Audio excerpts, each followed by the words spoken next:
कतई नज़र की फिल्म फ्लॉप होती है, उसे देखने आता है कि नहीं आता, आप फ़ौरन फिल्में भेजें।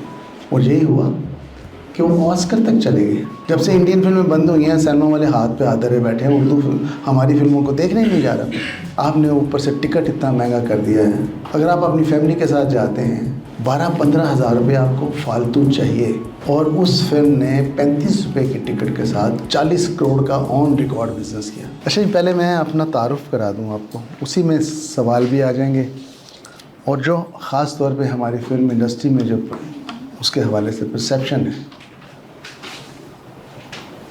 जो तस्वीर आपके आँखों में है, आपके जहनों में है, वो तस्वीर सही नहीं है। फिल्म इंडस्ट्री बहुत डिफरेंट एक इदारा है, जो मैं बाद में आगे चल के आपसे डिस्कस करूँगा। लेकिन फ़िलहाल मैं आपको बताता चलूँ कि मैं इस वक्त 73 में जा रहा हूँ एज वाइज। 70 में मैंने फिल्म इंडस्ट्री ज्वाइन की। आज 53 साल हो गए मुझे फिल्म इंडस्ट्री में, और इस फिल्म इंडस्ट्री में मैंने बहुत उतार चढ़ाव देखे, इसका बहुत अरूज देखा। ऐसे लोग भी देखे जो क्रेज़ थे लोगों के लिए, लाइक वहीद मुराद साहब, लाइक मैडम ज़ेबा, लाइक शायद आप ना जानते हों, आपकी वो बहुत पहले के हैं, नदीम साहब, मोहम्मद अली साहब। लेकिन ये वो लोग थे जिन्होंने फिल्म इंडस्ट्री में बहुत मेहनत की। उस ज़माने में फिल्म बनती थी, आज तो डिजिटल का दौर है ना, आपके लिए बहुत इजी है। उस ज़माने में 35 एक नेगेटिव होता था। फिल्म जिसके लिए फिल्म का लफ्ज़ ईजाद हुआ है। फिल्म ये नहीं है कि आप चलते फिरते पर्दे के ऊपर कुछ भी देख लें उसको फिल्म कह दें, नहीं। फिल्म वो थी जो सेलुलाइड पे बनती थी, और सेलुलाइड ही सिनेमा हॉल में चलती थी और पर्दे पे नज़र आती थी। वो जो टेक्निक थी वो बहुत क्रिएटिव लोगों की थी। लाइटिंग,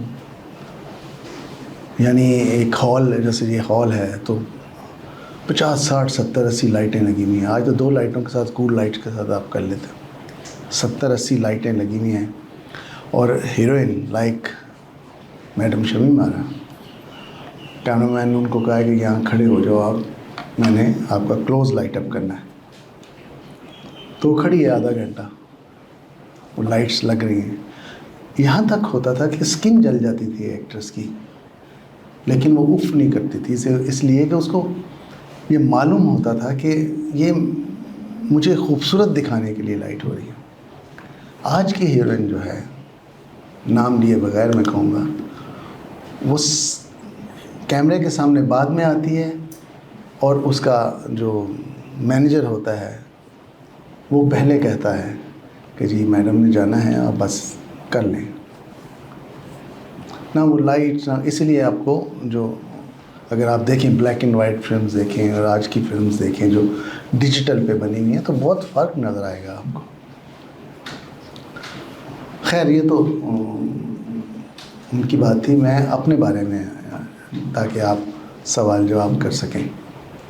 70 में मैंने ज्वाइन की फिल्म इंडस्ट्री में, और 5 साल मैंने असिस्ट किया उस वक्त के बहुत बड़े डायरेक्टर जनाब एस सुलेमान साहब, मेरे उस्ताद मोहतरम। उनके साथ मैंने 5 साल में कोई 18 फिल्में मैंने असिस्ट की थी,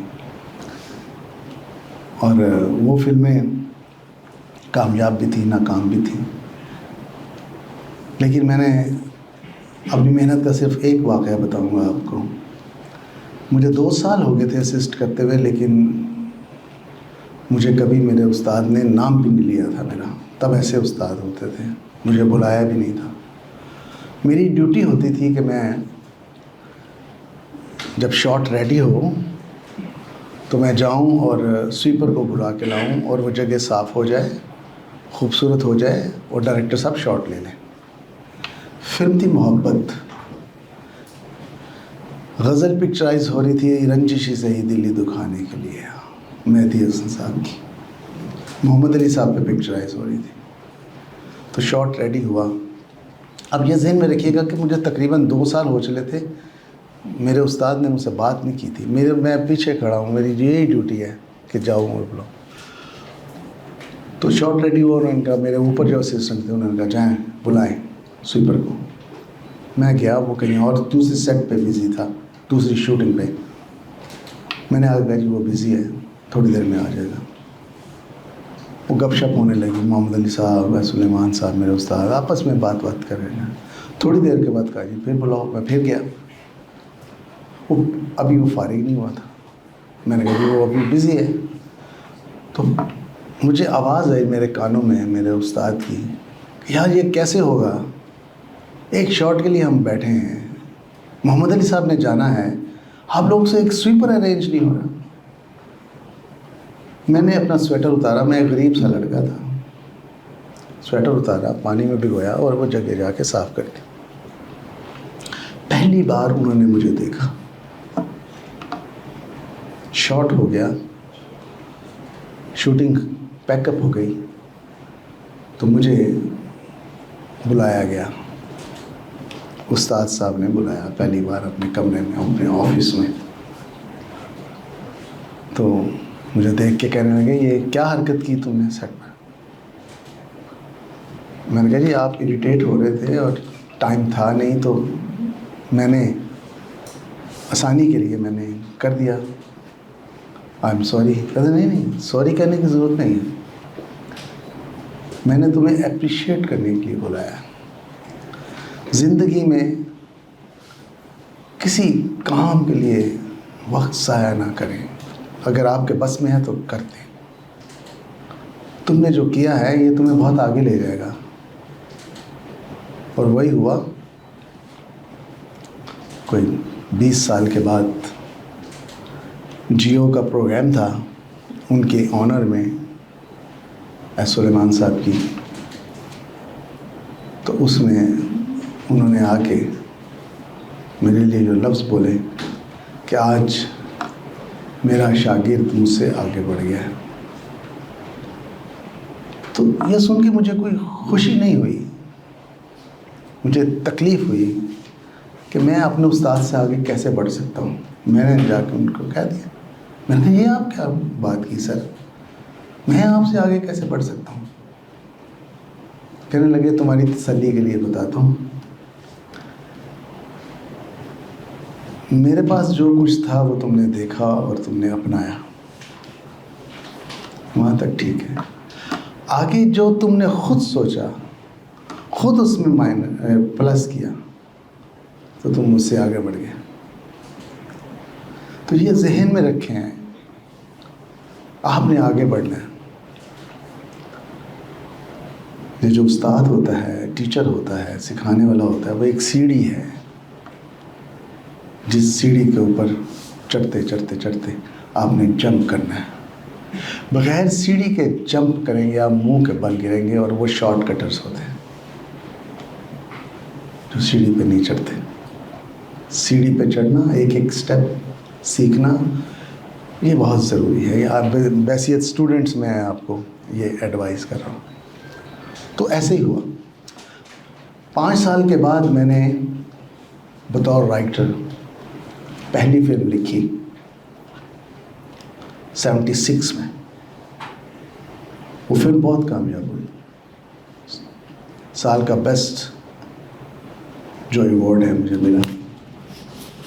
और फिर उस वक्त के जितने बड़े डायरेक्टर्स थे, सबके लिए मैं फिल्में लिखना शुरू हो गया, सब का मैं फेवरेट राइटर हो गया। 76 से लेके 92 तक मैंने 250 फिल्में लिखी, जिसमें कामयाबी का तनासुब मुझे याद नहीं है, लेकिन बेहतर था। तो 92 में मैंने सोचा, मैं तो डायरेक्टर बनने आया था यहाँ पे। मैंने तो डायरेक्शन की ट्रेनिंग ली है, सीखा है, तो मैं राइटिंग में फंस गया हूँ। तब मैंने फैसला किया कि मैं डायरेक्टर बनूँगा, और मैंने उस वक्त 93 में मैंने पहली फिल्म बनाई, उसका नाम था कसम। वो कामयाब रही। दूसरी फिल्म बनाई दैट इज़ जीवा, जो टर्की में मैंने बनाई थी, जिसका बड़ा मशहूर गाना था जानू सुन जरा इस टाइम। वो बहुत ही कामयाब हुई। ये वो दौर था जब पंजाबी सिनेमा बहुत अरूज पे था। सुल्तान रही साहब एक पंजाब के गबरू जवान, और उन्हीं पे ही बेस करके फिल्में बनाई जाती थी। उर्दू फिल्में बहुत कम बनती थी। मैंने तीसरी फिल्म बना दी, वो थी सरगम। अदनान सम्मी, ज़ेबा बख्तियार। अदनान सम्मी को उसमें मैंने इंट्रोड्यूस कराया था, ज़ेबा भी इंट्रोड्यूस हुई थी। वो भी बहुत कामयाब हुई। तीसरी फिल्म जहाँ तक मुझे याद पड़ता है कौन सी थी? चोर बजाए शोर। It was comedy film. फिर घूंघट, फिर हवाएं। वो उर्दू फिल्में इतनी कामयाब हुई कि इन द मीन टाइम सुल्तान रही साहब का ख़त्म हो गया, और वो पंजाबी हीरो ख़त्म हो गया। इससे हुआ ये कि लोग जो पंजाबी फिल्में बनाते थे वो भी उर्दू फिल्में बनाना शुरू हो गए। उर्दू सिनेमा जो है वो रिवाइव कर गया बड़े अच्छे तरह। बन रही हैं उर्दू फिल्में, बन रही हैं, मैं भी लिख रहा हूँ, बना भी रहा हूँ। लेकिन मैंने कहा मैंने उर्दू फिल्म तब बनाई थी जब पंजाबी फिल्म बन रही थी। अब मैं पंजाबी फिल्म बनाऊँगा जबकि उर्दू फिल्म बन रही है। तो मैंने फिर प्लान किया और फिल्म चूड़ियाँ मैंने बनाई, जो बहुत कामयाब हुई। फिर एक तो और फिल्में, हाँ, मेहंदी वाले हाथ, मुजाजन। तो कहने का मतलब ये मैंने वो काम किया जो नहीं हो रहा था। ज़िंदगी में काम वो करना चाहिए जिसको कोई हाथ ना डाल रहा हो, जिस पे कोई अटेम्प्ट ना कर रहा हो। मुझे नहीं मालूम कि आप सब क्या पढ़ रहे हैं, मैस कम्युनिकेशन पढ़ रहे हैं, फिल्म पढ़ रहे हैं, क्या पढ़ रहे हैं, लेकिन मुझे खुशी ये है कि आप मुझे सुनने के लिए आए हैं। तो मैं आपको अपनी ज़िंदगी की मिसाल दे सकता हूँ कि जब मैं असिस्टेंट था तो मैं 25 किलोमीटर दूर स्टूडियो से रहता था, और लास्ट बस जो है वो 9:30 बजे आती थी शाहनूर स्टूडियो। उसके बाद कोई कन्वेंस नहीं होती थी। ये मैं 70 की बात कर रहा हूँ, 72 की बात। इकबाल टाउन जो है ये यहाँ खेत होते थे, यहाँ ये बना नहीं था। तो रात 2 बजे पैकअप हुई शूटिंग, क्या करें, तो मैं पैदल चलता था अपने घर जाने के लिए। कैंची चप्पल होती थी, उसके बाद क्लिप निकल जाता था, क्लम्प जो है, मैं फिर डालता था, फिर चल पड़ता था। और मुझे सफ़र का अंदाज़ा इसलिए नहीं होता था कि मैं अपने ख्वाब बुनता था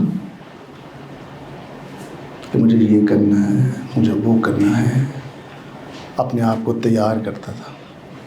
कई साल मैं ऐसे पैदल आता जाता रहा, और ऐसे भी स्टूडियोज़ हैं जहाँ से मुझे दाखिल नहीं होने देते थे। आज मैं उस स्टूडियो का मालिक हूँ, इसलिए कि मैंने ठान लिया था कि मुझे ये करना है, और मैंने करके दिखाया भी।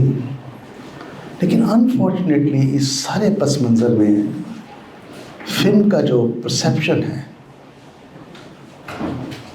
वो बहुत गलत है। कहा यह जाता है कि जी फिल्म इंडस्ट्री जाहलों की, अनपढ़ों की इंडस्ट्री है, यहाँ गंदी फिल्में बनती हैं, ख़राब फिल्में बनती हैं, अच्छी फिल्मों का कोई जिक्र नहीं करता। और मैं आपको इस परसेप्शन के हवाले से बताता चलूँ कि जितनी रिस्पेक्ट फिल्म इंडस्ट्री के अंदर है, खातून की हो या अपने से सीनियर की हो, कहीं नहीं है, किसी इदारे में नहीं है। बहुत मेहनत कशों की इंडस्ट्री है। रस्सियों से बांध के लाइटें काम हुआ है। कैमरे के लिए हमारे पास इक्विपमेंट प्रॉपर नहीं था। हम वो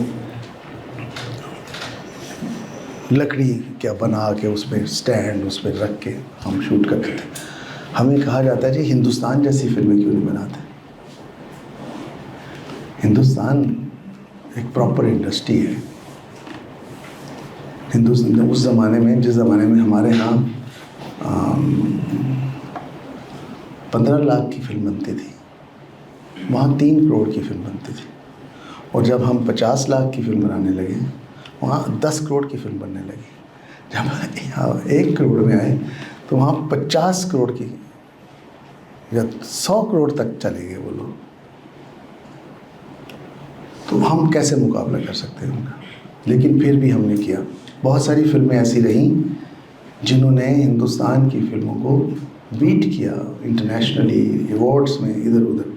लेकिन पजीराई पाकिस्तान में नहीं हुई। और यही कहा जाता रहा है कि कंजरों की इंडस्ट्री है, गंदे लोगों की इंडस्ट्री है, अनपढ़ों की इंडस्ट्री है। ये परसेप्शन, और ये परसेप्शन पीछा करता रहा। मुझे याद है मैं उमर शरीफ के शो में था, तो वहाँ MQM की एक खातून बैठी हुई थी। शो शुरू हुआ, उन्होंने मुझ पर चढ़ाई कर दी उस खातून ने कि ये क्या है आप जाहिलों, ये जो लड़कियां लेते हैं बाज़ार की लड़कियां होती हैं, अनपढ़ होती हैं, ना उनमें बोलने की तमीज़ है, ना उनका कोई एक्सेंट है, ना उनका कुछ है। आपको अच्छे घरों की लड़कियां लेनी चाहिए, अच्छे पढ़ी लिखी लड़कियां लेनी चाहिए। मुझे पसीने आ गए। मैंने कहा बात तो आप ठीक कर रही।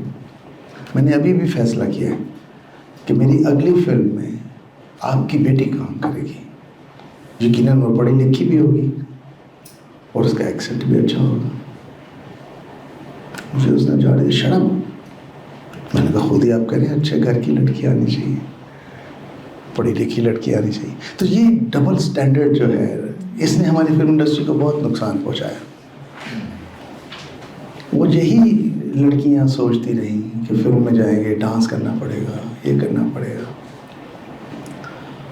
और यही वजह है कि मैंने अगर 50 फिल्में बनाई हैं तो मेरी 50 फिल्मों में हीरोइन ने डांसेस नहीं किया, बेहुदा काम किया है, परफॉर्मेंसेस दी है। तो ये जो परसेप्शन रहे हैं, इसने हमें आगे नहीं बढ़ने दिया। और फिर मैं आ जाता हूँ आज के दौर में। आज से कुछ अर्सा पहले मैं पंजाब यूनिवर्सिटी में मैस कम्युनिकेशन के लिए बातचीत के लिए मैं वहाँ गया। डॉक्टर मुगीस वहाँ थे, डीन। तो मैंने कहा जी आप इसके साथ फिल्म भी पढ़ाना शुरू कर दें मैस कम्युनिकेशन के साथ, अगर हो जाए तो। क्योंकि हमें जाहिल कहा जाता है, अनपढ़ कहा जाता है, और वो इसीलिए कहा जाता है कि हमारे पास डिग्री नहीं है। जिसके पास डिग्री होगी वो जैसा भी है वो पढ़ा लिखा है। कहने लगे अच्छा मैं बात करता हूँ। उन्होंने VC से बात की, अप्रूवल आ गई, मैस कम्युनिकेशन के साथ फिल्म पढ़ाई जाने लगी। फिर वो स्पीरी यूनिवर्सिटी में, पंजाब यूनिवर्सिटी से स्पीरी यूनिवर्सिटी में चले गए। हमने वो वहाँ भी फिल्म पढ़ाना शुरू कर दी। फिर BNU, फिर NCA, फिर जितने भी कॉलेजेस हैं, अभी तक 5-6 बैचेस निकल चुके हैं। लेकिन आपको ये सुन के शायद हैरत हो कि पढ़ा तो सबने है, एक भी फिल्म डायरेक्टर नहीं बना। उनके पास डिग्रियां तो हैं, लेकिन कोई भी वो डिग्री लेके फिल्म मेकर नहीं बना। उसने कहीं जाके जॉब कर ली है, किसी प्रोडक्शन हाउस में, किसी टेलीविज़न चैनल पे, क्योंकि उन्होंने ये सोचा कि डिग्री लेके हमने बस अब कमाई करनी है। जिनके पास पैशन होता है वो भूखे रह के पैदल चल के अपनी मंजिल तलाश करते हैं। डिग्री उनको गारंटी नहीं दे सकती कि वो बाहर निकलेंगे और उनको कामयाबी मिल जाएगी, या उनको वो मुकाम मिल जाएगा, या वो बन जाएंगे जो पढ़ा है उन्होंने। तो लिहाजा पढ़ाया तो जा रहा है, खुशी इस बात की है, लेकिन मेक करनी है, फिल्म मेक करनी है। तो उसकी रीज़न जो है वो यही है कि पैशन नहीं है। कोई भी काम करने के लिए पैशन की बड़ी ज़रूरत है। ये सोचना कि मैंने ये हासिल करना है वो कर लेता है। तो ये था एक पस मंज़र आज का और कल का। कल का परसेप्शन क्या था कि मोहम्मद अली साहब, नदीम साहब, वहीद मुराद साहब, ये जब काम करते थे, सख्त हॉल जो फ्लोर होता है, शदीद गर्मी, और कोट पहने हुए हैं, टाई लगाई हुई है, लेकिन उन्होंने कभी नहीं कहा कि जी मैं ये नहीं करूँगा, नहीं, वो काम था। लेकिन आज के एयर कंडीशन फ्लोर हैं, वैनिटीज़ खड़ी हैं, फैशन है, काम नहीं। तो कहीं डिस्कशन हो तो आप हमारी वकालत ज़रूर करें, हमारी फिल्म इंडस्ट्री की। ये परसेप्शन अब ख़त्म होना चाहिए, ये गाली अब हमारे माथे से क्लीन हो जानी चाहिए कि हम अनपढ़ हैं, जाहिल हैं और बदतमीज़ हैं। Thank you.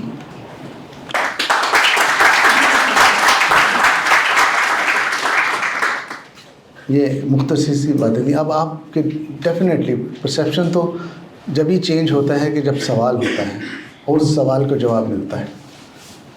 तो आप सर ये सवाल है सादा सर, हमारा सर एक कंपैरिजन तो चले इंडियन फिल्म इंडस्ट्री से है ही है, ना चाहते हुए भी है, क्योंकि उनकी और हमारा लैंग्वेज और कल्चर ही इस वजह से हम बहुत ज़्यादा कंपेयर कर रहे हैं जी। मीनवाइल एक और फिल्म इंडस्ट्री भी है हॉलीवुड के, जिसको हम देखते हैं उन्होंने एक सब्जेक्ट बेस्ड और इवेंट बेस्ड फिल्माया सब कुछ। हम फिल्माते हैं एक बच्चा पैदा हुआ और उसके मरने तक की पूरी ज़िंदगी लेके आते हैं, वो 1.5 घंटे की एक स्टोरी लेके आते हैं। अच्छा, उनके यहाँ हॉलीवुड की जितनी मूवीज़ है, मोस्ट ऑफ द मूवीज़ जो है ना, सब इवेंट बेस्ड है, किसी एक इवेंट के ऊपर, किसी एक चीज़ पे। हमारी मूवीज़ के अंदर थ्रू आउट आप देखेंगे तो मैक्सिमम वेरी फ्यू नंबर्स होंगे जो इवेंट बेस्ड होंगे, बट मैक्सिमम वो मूवीज़ हैं कि जो कि थ्रू आउट पूरी लाइफ स्पैन को एंगेज करते हैं। हम 3 घंटे तक भागते हैं, वो 1.5 घंटे में काम खत्म कर देते हैं। अब ये जो डिफरेंस है, इसको कभी भी हमने, फिर हमारे यहाँ जो हीरोइज्म डेवलप किया, क्या वो हीरोइज्म जो हमारी मूवी का एक मतलब जो हीरो आता है और जिस तरीके से वो मसाइल को हल करता है, तो वो इतना सुपर नेचुरल है, और उसके अंदर जो कल्चरल असास हमने इनकॉर्पोरेट की, पार्टिकुलरली जैसे कि आपने जिक्र भी किया गानों में या शूटिंग करते हुए, वो इतनी अनरियलिस्टिक है कि वो आपको रियल लाइफ में नहीं मिलती, और हम उसको कल्चर के तौर पर इंट्रोड्यूस करवाते हैं। तो जिसको थोड़ा सा कहीं ना कहीं आके एक्सेप्ट नहीं, सिनेमा हॉल की हद तक एक्सेप्ट किया जाता है, लेकिन in other ways there is something wrong कि उसको एक्सेप्ट नहीं किया जाता। अब ये जो 2-3 तरह की चीजें हैं जिसकी वजह से जो डिफरेंसेस पैदा हो रहे हैं, तो क्या एक ये रीजन नहीं बन रही हमारी कि हमने जो चीज़ों को अडॉप्ट करके चीज़ों को लेके आना था, जिस हीरोइज्म को हमने डेवलप किया, उस हीरोइज्म ने जब लोगों को हिट किया या मार किया, तो लोगों ने अपना काम भी छोड़ दिया और वो भी इंतजार भी करने लग गए कि कोई एक हीरो होगा और वो ये सारी चीज़ें करेगा। इसमें कुछ लिटरेचर ने भी काम किया, पर्टिकुलरली नसीम मिजाजी की नावल आप पढ़ लें, तो ये एक पूरी एहसास है इस कल्चर की। तो जिसमें अगर हम कहें कि कहीं आप तकरीर कर रहे हैं, सवाल कर रहे हैं, तो सर मैं ये जो दुख आपने बयान किया है, इस वजह से नहीं, मैं आपका पॉइंट ऑफ व्यू समझ गया हूँ। अब मैं आपको बताता हूँ फिल्म क्या होती है। फिल्म वो होती है जो आप नहीं सोच सकते, लार्ज देन लाइफ। ज़िंदगी में उसका बहुत कम रियलिस्टिक होती है ज़िंदगी के हवाले से। आप कह रहे हैं कि जी वहाँ इवेंट बेस्ड फिल्में बनती हैं, वहाँ का कल्चर है। ज़िंदगी बहुत फास्ट थी, वो 1.5 घंटे की फिल्म बनाते हैं, 1.25 घंटे की फिल्म। हमारे यहाँ एक ज़माना था 3 घंटे की फिल्म ना हो तो लोग कुर्सियाँ तोड़ देते थे, वो छोटी फिल्म बनाती थी, कट देती है।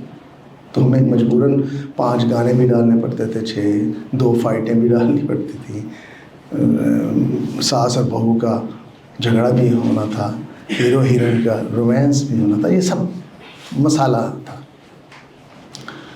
लेकिन आज आप सुपर नेचुरल अगर उनकी आप देखें आप ट्रांसफार्मर को ले लें। ट्रांसफार्मर क्या है? एक गाड़ी है, वो रोल करती है, वो रोबोट बन जाती है। सामने से दूसरी गाड़ी आती है, वो रोबोट बनती है न्यूयॉर्क की सड़क पर। और एक बदी की एक नेकी का रोबोट है, दोनों लड़ रहे हैं, बिल्डिंग्स टूट रही हैं। ये कहाँ का रियलिस्टिक सन है? नहीं है। That is larger than life. मैं आपको मिसाल देता हूँ, मौला जट हमारी एक फिल्म पुरानी और आज की ट्रांसफार्मर की, दोनों का मैं स्क्रीन प्ले बताऊंगा आपको, एक एक दो दो सीन, आपको समझ आ जाएगी कि ये सिर्फ कल्चर और जो हमारे कैरेक्टर्स हैं उनमें फ़र्क है, बाकी जज्बात एक जैसे हैं। अब मौला जट क्या थी? फिल्म स्टार्ट होती है, एक लड़की भाग रही है अपनी इज्जत की खातिर, उसके पीछे एक बदमाश है और वो चीख रही है कि मुझे बचाओ, मुझे बचाओ, कोई नहीं बचा रहा। इतने में एक औरत आती है, वो उसके सर पे दुपट्टा देती है और उस बदमाश से कहती है वापस चले जाओ, वरना तुम बहुत बुरा हाल होगा तुम्हारा। वो कहता है कौन करेगा? कहती बताती हूँ तुम्हें। वो आवाज़ देती है मोलिया,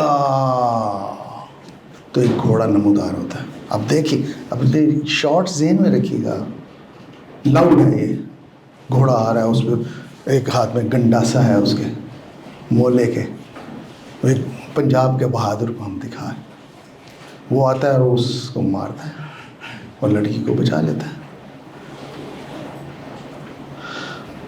ट्रांसफार्मर शुरू होती है, गाड़ियाँ आ रही हैं गांव की तरफ, उसमें बदमाश हैं, सेम स्क्रीन प्ले है, गौर कीजिएगा।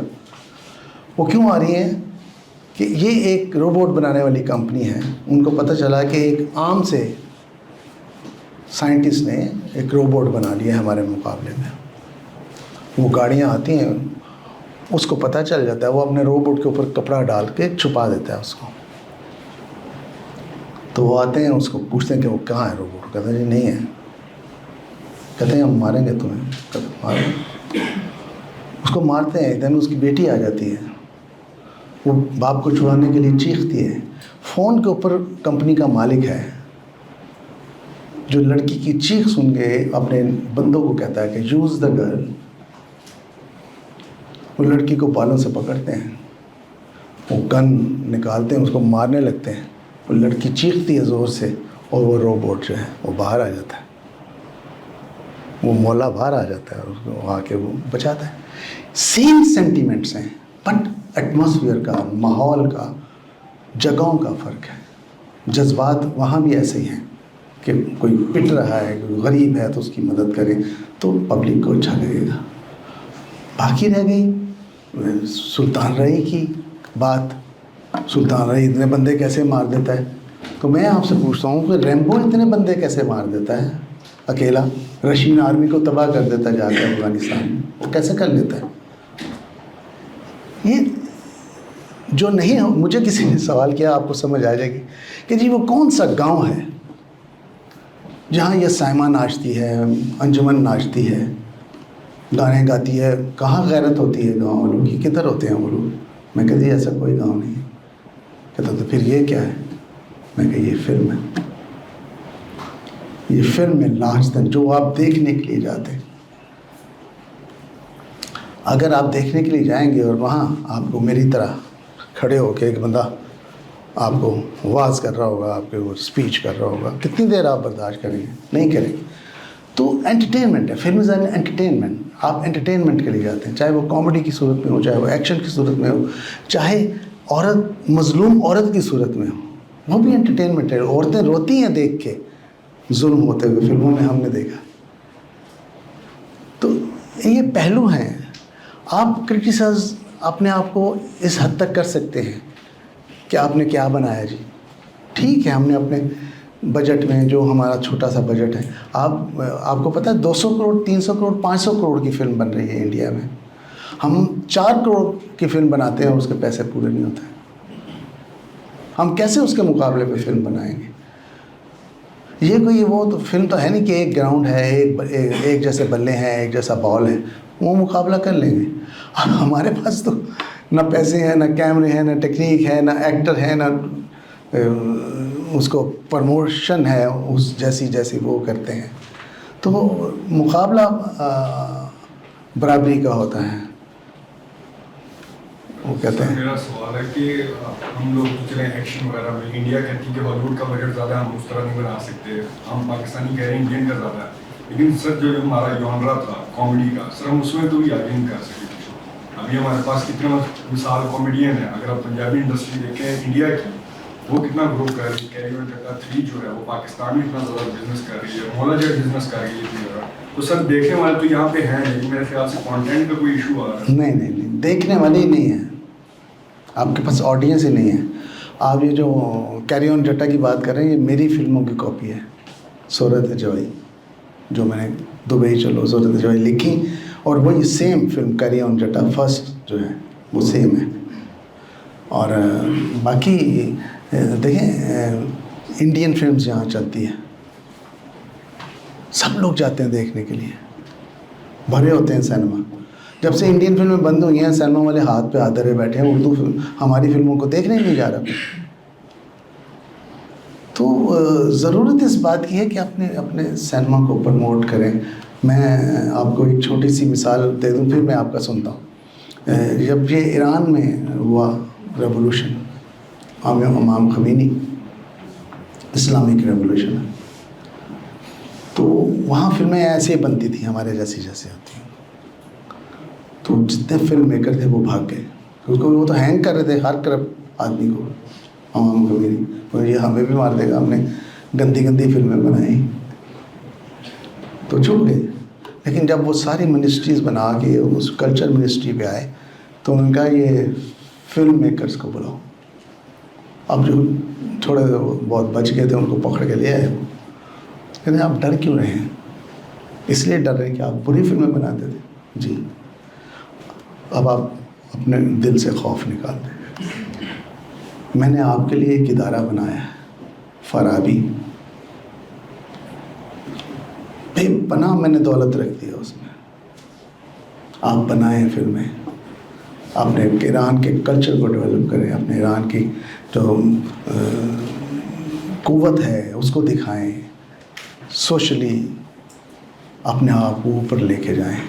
कतई नज़र की फिल्म फ्लॉप होती है, उसे देखने आता है कि नहीं आता, आप फ़ौरन में फिल्में भेजें। और यही हुआ कि वो ऑस्कर तक चले गए, इसलिए कि उनको ये खौफ नहीं था कि मैं फ़िल्म बनाऊंगा तो मेरा नुकसान हो जाएगा। आज जो पाकिस्तान में फिल्म है, वो प्राइवेट सेक्टर से प्रोड्यूसर आता है अपने घर से पैसे लेके, 4 करोड़ 5 करोड़, अब उसने वापस भी लेना है, उसने बिज़नेस भी करना है। अब वो कोशिश करेगा कि वो जो एक फार्मूला है चलने का, उसमें रह के फिल्म बनाए। फ्रीडम नहीं है काम का, पुश नहीं है, कोई आपके पास फंडिंग का कोई सिस्टम नहीं है, कोई कुछ। तो इस किस्म के जो काम है ये फंडिंग से होते हैं, इदारों से होते हैं। हमारे पास ना, हम तो खुद रो पौधा हैं जंगल का, जो खुद बहुत उग जाता है। खुद रो पौधा समझते हैं ना, जंगल में वो बारिशें होती हैं, पौधा उगा फिर वो दरख्त बन जाता है। हम वो लोग हैं, हमें ना किसी ने हमारी आबियारी की है, ना हमारी कभी किसी ने पानी डाला है, ना कोई कटिंग की है, ना कोई खाद डाला है, ना कुछ डाला है। तो खुद ही हम अपने आप को सपोर्ट करते हैं।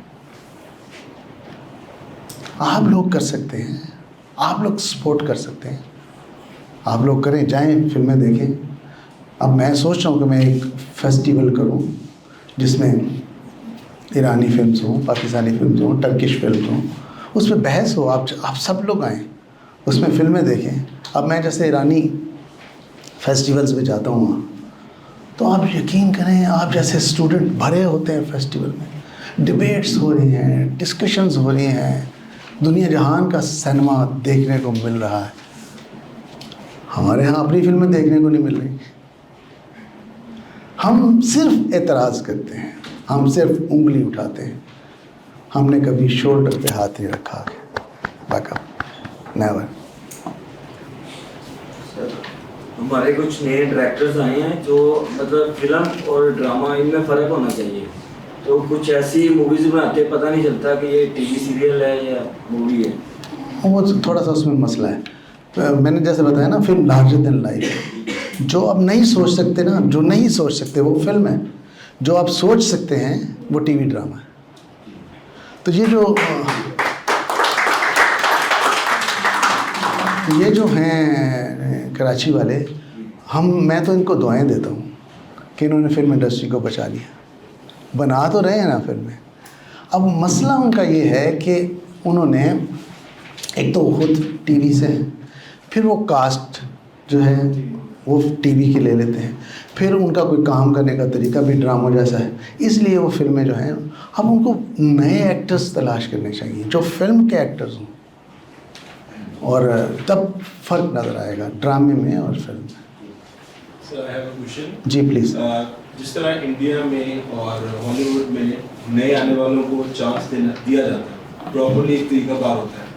जैसे एक फ्रेश अगर स्टूडेंट है तो निकलेगा तो उसने किस तरफ जाना है, ठीक है, या तो वो हवा की रुख में जाएगा, या प्रॉपर्ली कोई स्ट्रीमलाइन होगी हमारे सीनियर्स की तरफ से, उन्हें बताया जाएगा कि आपने यहाँ पे ऑडिशन देना है, यहाँ पे म्यूज़िक में आना तो यहाँ आना है।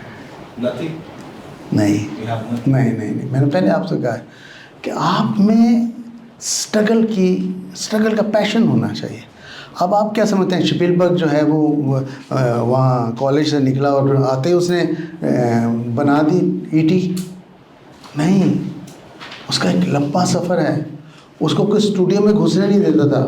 स्पीलबर्ग इस वक्त पाकिस्तान क्या दुनिया में प्यार के काबिल समझा जाता है और बड़ा डायरेक्टर। स्टूडियो में दाखिल नहीं होते थे उसको। उसने देखा कि स्टूडियो के अंदर जो लोग जाते हैं उन्होंने ऐसा कोट वोट पहना होता है, टाई शाई लगाई होती है, ऐसे कपड़े। उसने जाके और कहीं से वो अरेंज किए कपड़े पहन के उन लोगों के बीच में वो चला गया अंदर चला गया, और वो अब देखता रहा कि फिल्में कैसे बन रही, क्या हो रहा है। अब रात को वहीं कहीं छुप के सो जाए ज़मीन पे, सुबह फिर उठ के वो मुँह धो के ये करके फिर वो स्टूडियो का जो मालिक था, किसी ने कहा ये एक लड़का यहाँ फिरता है, समझ में नहीं आती ये कहाँ से आता है कहाँ जाता है। उन्होंने कहा पकड़ो इसको। पकड़ लिया उसको। पकड़ के जब ऑफिस में लेके आए मालिक के, उसने कहा कौन है तुम? उसका कॉन्फिडेंस लेवल देखे, कहता फिल्म मेकर हूँ मैं। कहते तुम फिल्म मेकर हो? कौन सी फिल्म बनाई? कहते जी बनानी है। तो यहाँ क्या कर रहे हो? कहता फिल्म बनाना है, आप मुझे चांस दें। मैं 2 महीने से 3 महीने से यहाँ रगड़ा खा रहा हूँ और मैं यही इसीलिए उसको चांस मिला और वो हिट हो गया। आपको चांस लेना पड़ेगा, ढूंढना पड़ेगा, जाके अपने आप को प्रूव करना। यहाँ से अनवर बटालवी साहब इंडिया गए, महबूब आज़म, वो सबसे बड़े डायरेक्टर्स। तो ये छोटे से थे, कोई 19-20 साल के। तो उन्होंने देखा, उन्होंने कहा यार तुम, कहते मैं राइटर हूँ।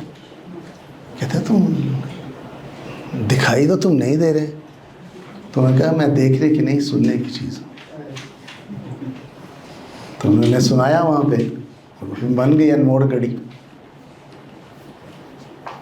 ये आपको पावर अपने अंदर, किसी कन्विंस करने के लिए, किसी को मनवाने के लिए आपके अपने अंदर पावर होनी चाहिए। आपके अंदर इतना सब्र होना चाहिए, इतना तकलीफ़ें उठाने की पावर होनी चाहिए। आप 4 दिन भूखे रह सकें। हमने कई दिन भूखे रहे हैं, पैदल चल के स्टूडियो जा रहे हैं, आ रहे हैं, लेकिन ठान लिया था कि फिल्म मेकर बनना है, कुछ बनना। जी प्लीज़। सर मेरा नाम बिलाल है। सर अभी आपने फरमाया कि हमारे पास ऑडियंस नहीं है यहाँ पे लाहौर में या पाकिस्तान फिल्म इंडस्ट्री में लोग पूरा नहीं हैं, लेकिन अगर आप यही 20 साल पीछे जाए, 25 साल पीछे जाए, तो पाकिस्तान फिल्म इंडस्ट्री का उस टाइम बूझ था, अपने पूरे अरूज पे थी। अभी भी हम अक्सर जब रात को बैठते हैं, मेरी अम्मी या मेरे अब्बू जो है वो हमें स्टोरी सुना रहे थे कि कैसे वो जाते थे, पूरी फैमिली, एक बॉक्स होता था, वो बुक कराते थे और फिर वो पूरी मूवी देखते थे, फिर वो वापस आते थे। तो सर ये वाला जो कल्चर है ये भी आपने देखा ही होगा। हाँ जी। तो सर अब वो वाली जो ऑडियंस है उसको आपने आगे कैप्चर क्यों नहीं किया, या वो वाली ऑडियंस एकदम से सिनेमा से इतना रूट क्यों गई कि हमने जो है ना वो फिल्म ही देखनी? रूट नहीं गई भैया, अब मैं बताता हूँ आपको। पाकिस्तान बनने के बाद गुर्बत थी पाकिस्तान में, छोटे छोटे घर थे, कोई बिल्डिंग नहीं थी, कोई अल्फला बिल्डिंग नहीं थी, कोई वापडा बिल्डिंग नहीं थी, कोई कुछ नहीं था, कोई सड़कें नहीं थी। मुझे आज भी याद है सिंगल रोड्स होते थे। तो छोटे छोटे घरों से निकल के जब लोग सिनेमा हॉल में आते थे, बड़े बड़े सिनेमा हॉल में, तो उनको लगता था कि वो किसी तफरीह वाली जगह पे आए, और वो एंजॉय, सबसे बड़ी तफरीह उस वक्त एक ही थी और वो फिल्म थी। उसके बाद उसको थोड़ा सा फ़र्क डाला जब पीटीवी आया, ब्लैक एंड वाइट, उसने आके लोग टीवी देखना शुरू हो गए, घर में औरतें और सब। तो लेकिन मुकाबला फिर भी नहीं था फिल्म का, इसलिए कि वो 4 बजे शाम में शुरू होता था और 9:30 बजे खबरनामे के बाद बंद हो जाता था। लोग फिर फिल्म देखने जाते थे, उनको तो फिर चाहत थी कि कुछ सिनेमा देखें। उसके बाद वीसीआर आ गया, आपको अवेलेबल होना शुरू होंगी फिल्में वीसीआर पे। लोग किराए पे वीसीआर फिल्म देखने की बजाय किराए पे वीसीआर ला रहे, ला के वो वहाँ पे घर में सब इकट्ठे होकर फिल्म देख रहे। वीसीआर से किसी तरह मुकाबला किया तो जनाब केबल आ गई। 200 रुपये में आपको 200 चैनल, 150 चैनल आपको देखने को फ्री मिल रहा है, दुनिया जहान का आप मिल रहा है। अब केबल को छोड़ें, अब नेटफ्लिक्स, अमेज़ॉन, प्राइम वीडियो, ये जितने भी हैं, इस पे इतनी हैवी बजटेड फिल्में चलती हैं और फ्री। कौन जाएगा सिनेमा में? आपने ऊपर से टिकट इतना महंगा कर दिया है, यानी अगर 700-800 रुपये टिकट है कम से कम, और 1000-1200। अगर आप अपनी फैमिली के साथ जाते हैं, 12-15 हज़ार रुपये आपको फालतू चाहिए अपनी तनख्वाह में से। कैसे आएगी ऑडियंस? कौन आएगा? इसके लिए ज़रूरी है आप, हम जो फाइट कर रहे हैं गवर्नमेंट के साथ भी, सिनेमा हॉलों के साथ भी, टिकट सस्ती कर दें। मुझे याद है जब मेरी चूड़ियाँ रिलीज़ हुई तो 35 रुपये की टिकट थी, 35 रुपये की टिकट, और उस फिल्म ने 35 रुपये की टिकट के साथ 40 करोड़ का ऑन रिकॉर्ड बिजनेस किया। 40 करोड़। उसका रीज़न सिर्फ ये था कि सस्ती टिकट थी। बाप कह रहा है चलो भी सारे इकट्ठे हो जाओ, आज वो फिल्म देखें। कई महीने उस फिल्म का टिकट ही नहीं मिलता था, वो ब्लैक भी होती थी टिकट, वो भी। तो बहुत सारे मसाइल हैं, और उस मसाइल का एक ही हल है, एक इदारा गवर्नमेंट का जो सपोर्ट करे पाकिस्तान फिल्म इंडस्ट्री को, फंड करे और कुछ ऐसा काम कर दे कि हम, टैलेंट की कमी नहीं है, टैलेंट, हालांकि हमारे सीनियर मर गए, हमने भी मजा नहीं। 73 साल का मैं हो गया हूँ, अब कितना मैं, अब मैं खड़ा खड़ा मेरी टांगें काँप रही हैं। तो ज़रूरत आप जैसे यंगस्टर्स की है, तो बस फंडिंग की ज़रूरत है, फंड्स की ज़रूरत है। सर मुझे याद है मैं अपनी फैमिली के साथ चूड़ियाँ फिल्म देखी थी आती, और वहाँ पे ऐसे लाइनों में लग के लोग टिकट्स के लिए लड़े थे। अभी हमारी मौला जट देखें आप, मौला जट ने कितना बेहतरीन बिजनेस किया, लेकिन मौला जट का अरबों रुपए का बिजनेस है, अरबों रुपए का, 40 करोड़ का नहीं है। लेकिन अगर आप कैलकुलेट करें, और क्योंकि वो 1000 रुपये की टिकट के साथ और बाहर डॉलर्स में या पाउंड्स में टिकट के साथ, तब जाके उसने अरबों रुपये किए। तो ये अगर इसको कैलकुलेट करें चूड़ियाँ को, तो 35 के बढ़ के ये भी उसी लेवल पे आ जाएगी। लोगों को लाने के लिए हमें कुछ ऐसा काम करना पड़ेगा। सर आप नेक्स्ट प्रोजेक्ट जो भी कर रहे हैं, तो हम में से काफ़ी लोग ऐसे होंगे जो आपकी फिल्म का हिस्सा बनना चाहते होंगे, कोई एक्टर बनना चाहता होगा, कोई उसमें एज आपका असिस्टेंट काम करना चाहता होगा, कोई कैमरा मैन, तो हर किसी की फील्ड में। तो सर आपको अप्रोच कैसे किया जा सकता है, यानी कि आपके साथ काम करने के लिए हमें क्या करना पड़ेगा?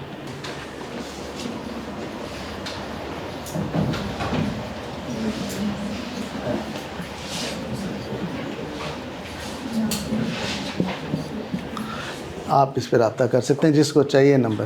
अभी आपकी कोई मूवी आ रही है? जी हाँ, हाँ जी, मुझे यही काम आता और कुछ आता ही नहीं। अभी मैं ना, अब जैसे मैंने बोला ना सर, जैसे मैंने बोला लार्जर देन लाइफ, अब मैं एक फ़िल्म बना रहा हूँ,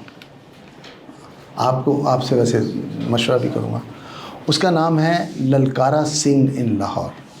ललकारा सिंह एक 21 साल का लड़का है चंडीगढ़ में, जो कनाडा में लाहौरी लड़के के साथ पढ़ता था, और जब वो वापस गया हिंदुस्तान चंडीगढ़, और वो लड़का लाहौर आ गया, उसका दोस्त, तो उसके दादा ने उसको कहा कि यार, जब लाहौरी लड़के की बात की कि तेरे नाल लाहौर का मुंडा पढ़ता सी, लाहौर तो मेरा शहर, और तुम ऐसा करो, उसे कहो कि तुमने लाहौर देखना है, क्योंकि पुत्र जन ने लाहौर नहीं देखा और जम्मे ही नहीं। तो वो साबित करने के लिए कि लाहौर क्या है, इसमें क्या है, तो वो चंडीगढ़ से ट्रैवल करके लाहौर में आता है।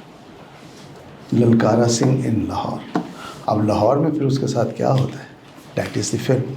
सर आप राइटर भी हैं, डायरेक्टर भी हैं, आपने एक्टिंग इतनी नहीं की, हालांकि आप कर भी सकते थे। आपने एक मूवी शायद मैं देखी थी, जुदाई। हाँ, नहीं, मुझे बहुत ऑफर्स थी, लेकिन मेरे पास पैशन था कि मुझे कैमरे के पीछे खड़े होकर कुछ करना। ये बहुत ज़रूरी है। अगर आप 3-3, 4-4 कश्तियों में पाँव रखेंगे, या तो आप चीर फाड़ के बह जाएंगे, या फिर आपसे कुछ भी नहीं होगा। तो लिहाजा मैंने एक ही फोकस रखा कि मुझे फिल्म मेकर बनना है। जी सर, बस मेरा लास्ट क्वेश्चन है, क्योंकि मैं भी फिल्म मेकर हूँ, मैंने बीकन हाउस से थिएटर फिल्म एंड टीवी में डिग्री की है। सर बस मुझे ना आपसे ये एक क्वेश्चन है, पर्सनल क्वेश्चन है कि ना जितनी भी ये यूनिवर्सिटीज़ हैं, वहाँ पे ना आपके बारे में एक प्रोपेगेंडा है कि जी सैयद नूर साहब जो हैं वो किसी को स्क्रिप्ट नहीं देते, सैयद नूर साहब जो है वो किसी को जो है ना वो पहले ब्रीफ नहीं देते। क्या नहीं देते? ब्रीफ नहीं करते कि आपकी फिल्म किसको? जो भी आपकी टीम एक्टर्स। अच्छा, हाँ, इसमें कोई शक नहीं। जी सर। तो सर इससे जो है ना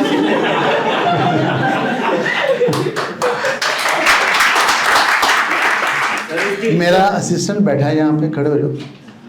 सेट पे आके लिखता हूँ, सेट पे आके लिखता हूँ, ये उसे कंपोज करता है, तो मैं एक्टर को देता हूँ। अब यहाँ पे हॉलीवुड का एक्टर नहीं है कि आप उसको देंगे तो वो अपने तैयारी करेगा, अपना शेप बढ़ाएगा, अपनी वो कैरेक्टर के मुताबिक आएगा। यहाँ सब कुछ आपको डायरेक्टर को करना है। ये जितने भी एक्टर्स मैंने इंट्रोड्यूस कराए हैं, देखिए ना, मैंने पहली फिल्म बनाई कसम, सलीम शेख और इरम हसन इंट्रोड्यूस हुए। दूसरी फिल्म बनाई जीवा, बाबर अली रेशम इंट्रोड्यूस हुए। तीसरी फिल्म बनाई सरगम, अदनान सम्मी और ज़ेबा बख्तियार इंट्रोड्यूस हुई। चौथी फिल्म मैंने बनाई घूंघट, अरबाज़ खान इंट्रोड्यूस हुए। शान छोड़ गया था फिल्म इंडस्ट्री, उसको वापस बुलाया। साइमा का कमबैक हुआ। फिर दीवाने तेरे प्यार के, फिर मोहम्मद राना को इंट्रोड्यूस कराया। फिर हवाएं बनाई, जिसमें स्टूडेंट लाइफ पे थी वो फिल्म, वो साउथ को इंट्रोड्यूस कराया। तो इन सब को जो इंट्रोड्यूस कराया, तो ये सारे कामयाब हुए पहली फिल्म में। अगली फिल्म में नाकाम हो गए। क्यों? उसका रीज़न ये था कि मैंने उनकी जो प्रेजेंस थी, जो नज़र आ रही थी, उसके मुताबिक रोल लिखा, उसके मुताबिक उनको ज़ुबान दी सेट के ऊपर, तो फिर वो कामयाब हो गए। जब आप सिर्फ नाम को लेके कास्ट करते हैं तो आप कामयाब नहीं होते। जैसे शामिल खान लड़की पंजाब में, हाँ, नहीं, बहुत इस तरह तो बहुत है, बड़े लोगों को किया। तो जब आप नए लोगों के साथ काम करते हैं, याद रखें, आप स्टीरियो होने से बच जाते हैं, आप खुद नए हो जाते हैं, आपका काम नया हो जाता है। और ये जो आपने बात की ना यूनिवर्सिटी की, हुआ ये कि जब सुपीरियर का जो ग्रेजुएट हुए बच्चे, तो मुझे उनको सुहेल रियाज साहब, उन्होंने मुझे कहा जी एक छोटी सी वर्कशॉप कर दें अपने स्टूडियो में। मैंने कहा ठीक। मैं तमाम स्टूडेंट्स को बुलाया, 4 दिन मैंने वर्कशॉप की।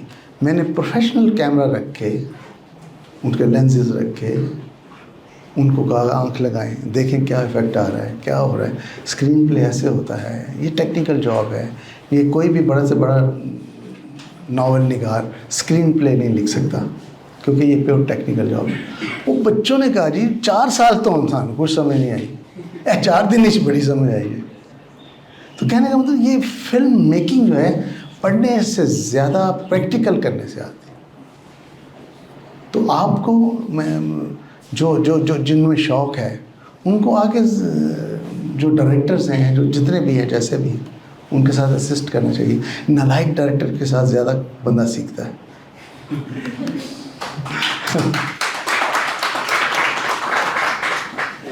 और कोई क्या इजाज़त है? थैंक यू, बहुत शुक्रिया, बहुत